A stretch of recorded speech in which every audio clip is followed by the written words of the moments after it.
Welcome back, Richard. It's good to see you this morning. Good morning. Midsummer, huh? Yes, we are midsummer, and we are getting very close to the start of the new school year. We're about Oh, yeah. 3 weeks out now here in at least here Yeah. in our area. And Every time I mention that, parents grimace a little bit. They all can't wait for school to be over, and after a few weeks, they can't wait for it to begin again. So, yeah, we're absolutely. just weeks away. So, Yep. get We're just ready. a few weeks away, and it's a good time for us to talk about cell phones a little bit because Hey, why not? speaking of schools and cell phones,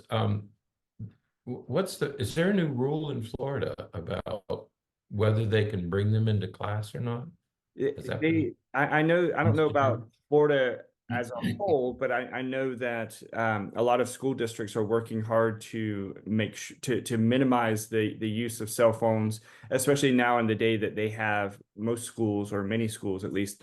The students are given either laptops or iPads or something like that to use. Mhm. So the argument for so long was that they use their cell phones because they can look up information and that kind of thing in class, but now Right. they have their devices. I think what they're trying to do is they're trying to restrict the amount of access, the level of access that students have on personal devices to like Wi-Fi and things like that. So we'll see how that goes. Okay. Yeah. So it's still in process. Yes, All from what I over. see, from what Okay. I know, yeah.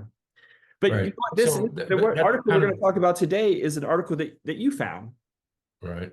Yeah. Yeah, I found it and loved it because when I saw when I saw the title, because you know how I feel about this stuff, the death of the mobile phone, and I thought, okay, I got to read this one. I got to see what this is about. Yeah. So I see the headline and it's posed as a question: is the mobile phone starting to die? I couldn't resist this. Now, first of all, I should admit, and the reason Bernie's chuckling a little bit as I'm stumbling my way through this is because I'm a Luddite. If you don't know what the Luddite is, um, they were people who used to run through factories during the Industrial Revolution, destroying the machines because they didn't want these new machines to take over. But I'm a technophobe. For me, technology is a second or third language. I didn't grow up with it because I'm older than cell phones. And so I didn't grow up with this technology. So it's very foreign. It's like a foreign language. And so I'm a technophobe, I guess, or whatever else my children and other people under 50 call us. So I'm guilty of not liking these devices. And one of the things that I'm most, as a boomer, I'm a boomer. One of the things I'm most offended by is that I value my cell phone. I really appreciate all that it can do. I can't do all the things that you guys know how to do, but I really value my cell phone like everybody else. But um, but I also resent that we're spending more time on these devices than we do with each other. And I think one of the places where it's most telling is that when I'm talking to somebody, people of my generation, when we're talking to another person, and that person looks down at an Apple Watch or looks down at a cell phone, and especially if they start to text while we're talking, to us, the device is like another person. We think of it as another person. Mhm. I understand that generations after the baby boomers, people in their 50s and younger, they consider it multitasking. I can have a conversation with you and I can text at the same time. I can multitask. I don't believe you can. When your attention goes from me, if we're in a conversation, I'm talking to you, and your attention goes to your device, to me, you're going to another person. The device represents a person, and you're simply turning away from me and you're attending to someone or something that is more interesting. Mhm. And and that's as offensive as if we were in a conversation, you simply walked away and started talking to somebody else. Mhm. When a listener turns to a device, whether it's an Apple Watch, a watch or a computer or a cell phone, and you start another conversation with somebody else, that's not multitasking. To me, that's being rude, and I will stop talking while you talk to that other person. So because I have these antiquated and silly views in the world, I thought, okay, maybe the cell phone's dying, and I'm going to get my just desserts, and I'm going to get my revenge. So I'm going to get my revenge. So I was really excited when I found this article. So let's see where it goes. Yeah, but I don't know that the title of the article was exactly what you were hoping it would be. Okay, so that's, you should have given us a spoiler alert with that one. So yeah, okay, thanks. Yeah.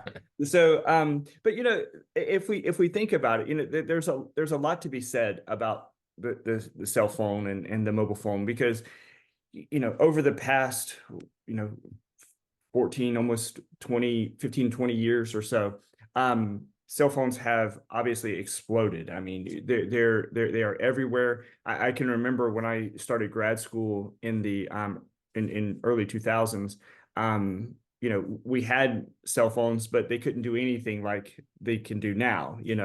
And then of course when the iPhone came out, and then this just explosion of smartphones that changed everything. And to the point that now we're talking about addiction. We're talking about so much concern about how much time people spend on these devices. And as you said, it's so difficult for people to just pull themselves away sometimes from looking at their screens, even just to have a conversation with someone. You Right. can't. I'm sure that you experience this too. You could be in session with someone, and they can be talking about something very emotional, and they're pouring their heart out as they're talking about something that they're experiencing, and there's a little buzz, and they pull their phone out and they look to see who texted them, and it's like, Or if they have an Apple Watch, yeah, you know, they look in the down at middle the of a watch. sentence. Yeah, and it's like, and you can see that it interrupts it just a little bit, and some people will even say, "Oh, I forgot where was I?" Um, You and so were- it interrupts them, and as you said, it's not really multitasking. Oftentimes it's an interruption. Um, and so we have all of this in the midst of all of this. We have these concerns about these very helpful devices that in some ways can be very harmful. That's right, because when you say, well, is it dying? Is the cell phone really disappearing? From 2007, which is when, Bernie, what kind of phone are you talking about when you talk about when you were in graduate school, early 2000s? They What was had that? like flip phones and things like that really all you could do is make calls, and that very, I'll just call primitive texting, where you're texting on the number the numbers, and you have to keep pushing the button five Oh, times to yeah, get to the that's right. right So the right letter. yeah, you um could text, but yeah, but that it was was very limited. okay. So when the smartphone came out in 2007, from '07 to 2024, we Right. could call that the mobile phone revolution. Yeah. Okay. What's and every, as you say, they're universal, they're ubiquitous. Every country in the world has them. Mhm. I don't, who doesn't have a cell phone now? But they're ubiquitous, but now there's much talk about addiction, that we have become addicted. So Right. that's the negative aspect of it, that we are addicted to screens, and probably 30% of us meet criteria. And if you talk to addiction specialists, they say it doesn't matter what you're addicted to. Addiction is addiction. And if you have this device and it begins to interfere with your life and control your life, then there is a cause for concern.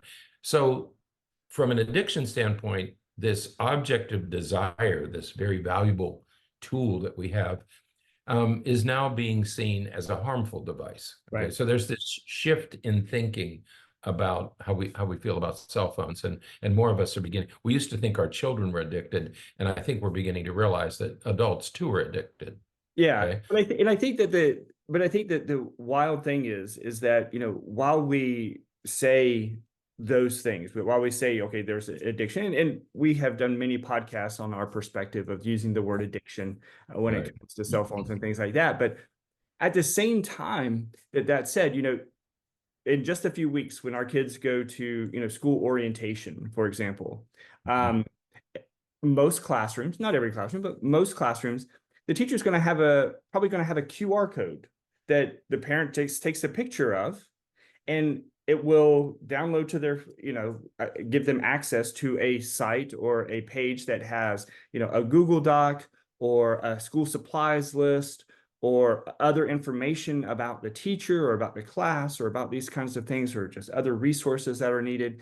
And so it's almost like we know that, out of one side of our mouth, we talk about how concerned everybody is about how much we use cell phones and how much time we spend on devices. But on the other side, we take full advantage, of course, of these devices can make things so much easier, because instead of printing out, 5 reams of paper to hand out to every parent, and many of those papers, of course, just get chunked in the trash can.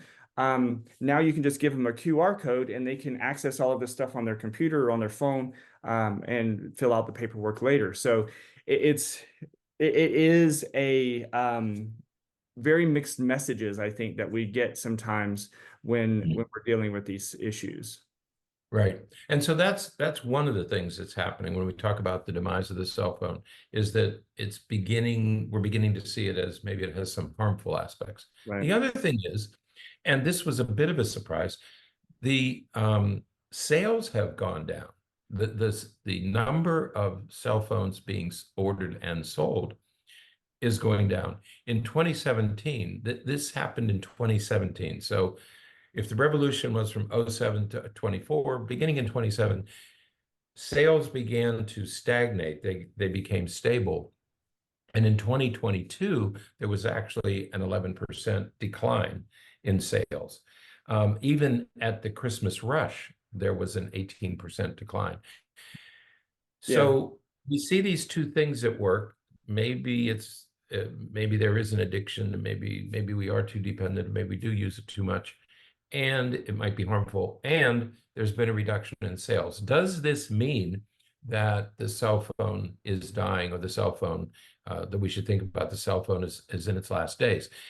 And so in response, cell phone manufacturers, developers like Apple, are beginning to look at other ways of keeping us connected, of keeping us in their world, in their ecosystem.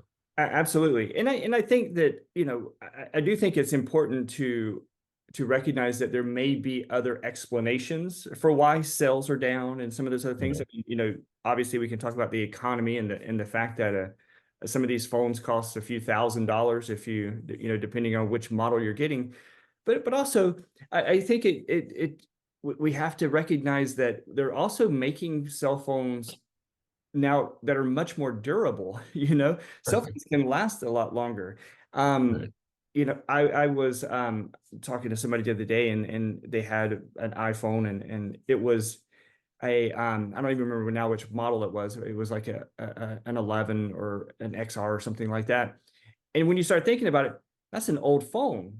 That's from several years ago, and here the person's still using it. And so when the phones can last, and they're durable, and they can handle the updates, and the mechanics of it are so good, they last longer, and so people buy fewer. And so I think I that had to reach part of it too. I had to reach for my phone. I plugged her ears because you were talking about her. I saw When you that. talked about an Yeah. 11, I mean, it's okay, and he's talking about you, but he doesn't mean it. And you're right. That's what surprises me about this, because I have limited use of I don't use it the way my kids do, but it's lasting a long time. Mhm.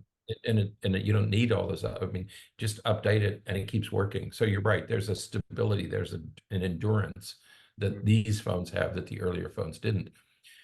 But what I would tell my children about, if I was talking to them, I said, now be careful, because, Apple's going to come after you. They want your money. They're a business. And they're going to be offering all these other things. And these other things are Apple Music, Apple News, Apple Fitness, Apple TV. Yeah. Those are new business. They're not new businesses. They are other parts of their ecosystem Mhm. that they're going to develop in response to the shrinking market for the cell phone, the iPhone. Okay, Right. so all these companies now are going to be developing new things. So it's not that the cell phone is going to die. But it is going to be. It's probably going to be replaced by other things. Right. Yeah, and I think it's important, just to, as we're noting this, we're talking about Apple a lot here, but it's not just Apple that this is happening to. No. Apple is interesting because, Apple's have, mobile phones and computers and tablets and things like that. Unlike other companies that make cell phones like Samsung, Samsung makes a huge array of items from kitchen Sure. appliances and Mhm. TVs and cell phones and so many other things. So you have some other companies that make cell phones that they have all these other lines of business and products. Mhm. Apple's pretty restricted to electronic devices like computers and cell phones and tablets, but they are, as you said, they're kind of pushing into some of these other areas of media, whether it's the Apple Fitness or Apple TV, because they have to, it makes you think about those companies that have to diversify a little bit so that they can remain relevant and remain, viable in the changing economy. Right. And so that's what they're so now we're going to go to other gadgets, to other things. From a business perspective, Apple's going to develop these other ways of keeping you engaged. And these are subscription services, right? Like Yeah. Apple News and Apple TV. And you pay for those monthly, which is a nice income stream for Apple. But if you have a limited income, you need to be careful because that what used to be free, we're going to have to pay for. Yeah. The other thing, and what we want to talk about, are the new gadgets that are coming out that could replace much of what the smartphone currently does. Mhm. The smartphone has been compared to a Swiss Army knife that has 27 functions, and the smartphone does so many things that people don't even know about, like makes measurements and all that. One of these, and most of these new devices are based on AI, Right. artificial intelligence. And I think when people talk about AI is going to take over and AI is the future, if you're having trouble thinking about how AI is going to take over, it's going to be in this realm where AI begins to affect how all of us um, communicate and do things. Right now, we tend to rely on our phones. Mhm. Very soon, we're going to rely on other devices that use AI. Okay. Right. Yeah, and some of these, many of these, I've never even heard of, and so I'm sure that there's lots of people who have heard of some of these things. But like, Mhm. there's a device called the AI pen, where it's just a small metal square that takes voice commands and will answer questions, and again, just sort of a mechanism or a device that just helps provide information, helps you find information about things. And so you can give it a voice command and it will answer questions and give you information. Similar to, there's another one called the Rabbit R1, and it sort of does the same thing. It takes voice commands and it will respond. And so these devices can be smaller and smaller because it's all voice activated, as opposed to, you don't have to type, you don't have You to don't, right, put in type in words, you can just speak to it and it gives you the information. right. And the third, of course, are these Vision Pro glasses, which Yeah. and everybody thinks of was it Google glasses Yeah. years ago Yeah. that, but this is a very refined, updated version of Google Glass. These things really work as we had hoped because they have built-in AI.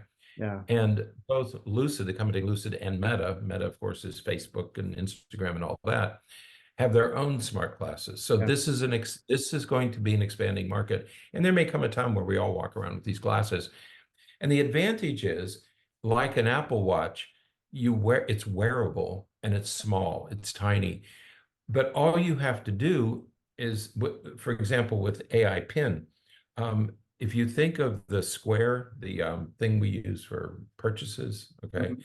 or you think of a religious medal that people would wear around their necks, so you're talking about a very tiny device that you could wear, and all you do is you ask it a question, and so it's a very powerful Mhm. Alexa that you carry with that Right.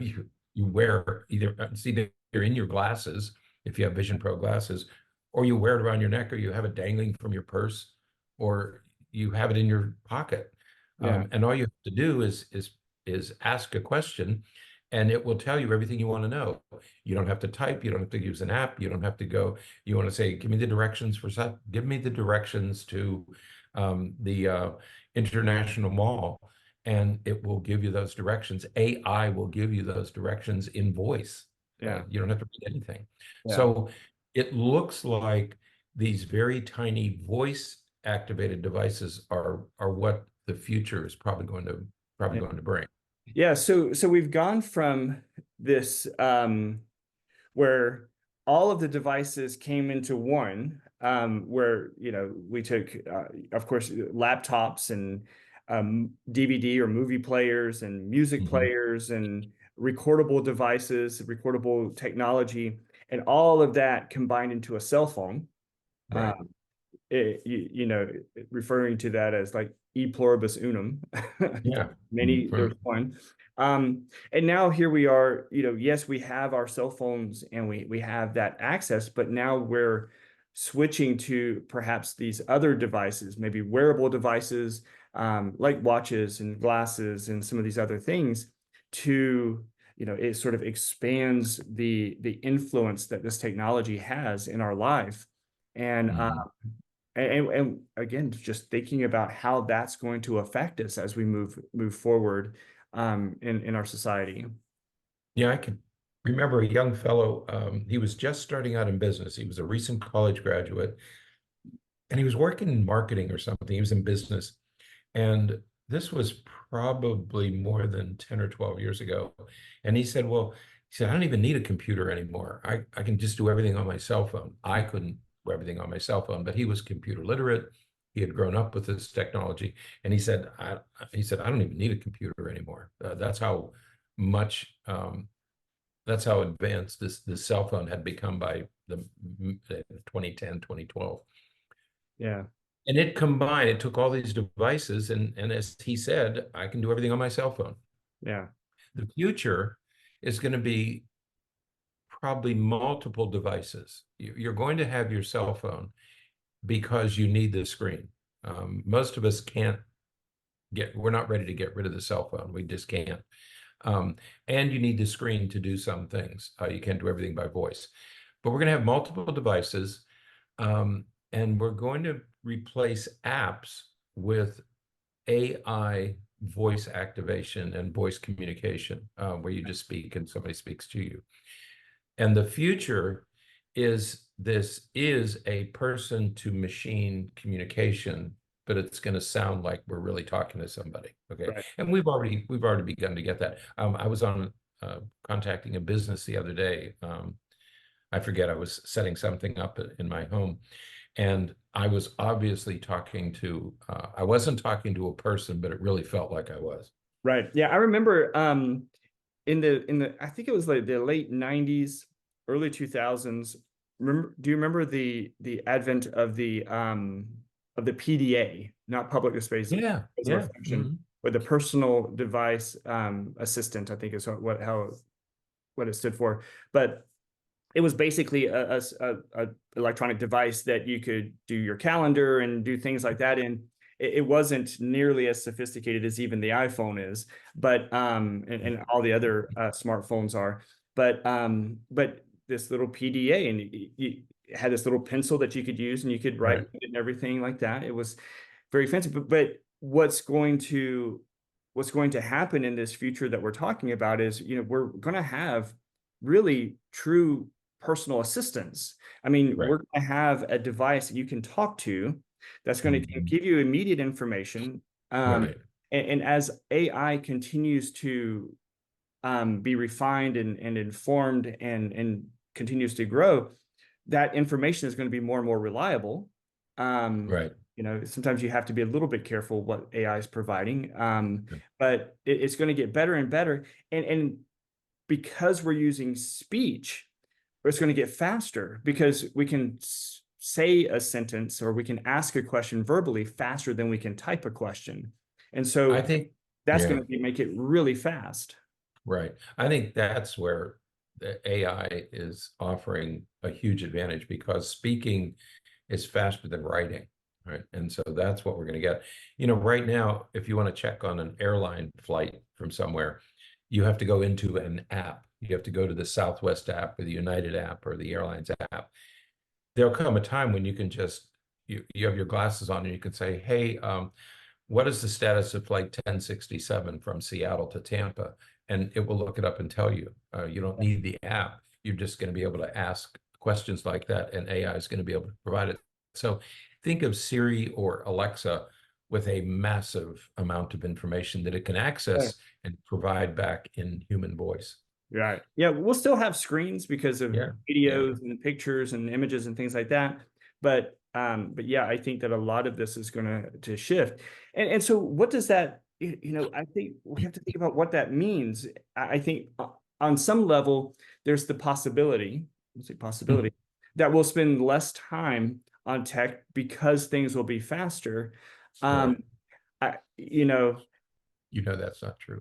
But that's probably not true, right? Because what will happen is, as it always happens, is that when you have the more access you have to information and the faster access you have to information, it's not that we remain stagnant with how much information we want. The amount of information we want now will grow. And so now we'll want more information. And since we get it so much faster, we are getting more information faster.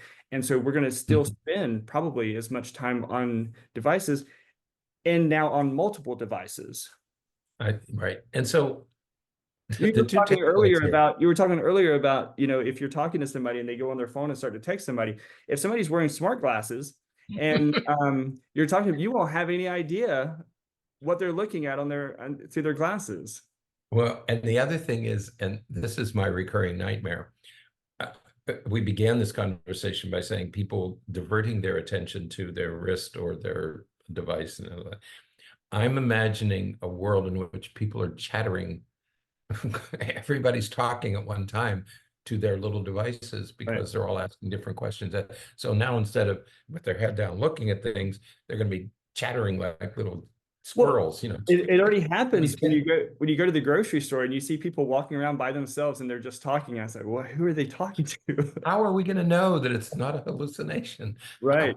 No, What I that's what I also think about envision. schools, because if students start wearing smart glasses, how do we know that when they take a test, how do we know Right. that they don't have something with the glasses to where it can give the information, give the answers to the question? So there's Yeah. going to be a lot of new problems introduced Mhm. once we start getting some of this new technology and it becomes more ubiquitous Right. to society. Yeah, so when I first found the article, I was hopeful that maybe we are getting back to the past. What I learned was no, the future is going to be probably a little more complicated. There are going to be more devices that do things faster and better. Yeah. And so I was a little bit disappointed, but so there is this stuff coming, and now I understand why AI has become so popular and why it's in the news the way it is, because this really is going to be the future. It's going to be, I think what we're going to see is AI is going to replace most of the apps that we currently use. And we get used to doing apps. I think we're going to skip that step and go right to AI, and it's going to be in real tiny devices. Yeah, and I think Wearable AI is going to devices. gain access to the information that all these other apps have, and so they'll be less useful. So, all right. Well, I'm Okay. sorry that you were disappointed, but that's the nature of the world, I guess. So, Now, so before we leave, though, if I have an 11, you're shaking your head already. oh no, You've answered my question. there you go. All right. Which one's coming Thanks. out? The 16?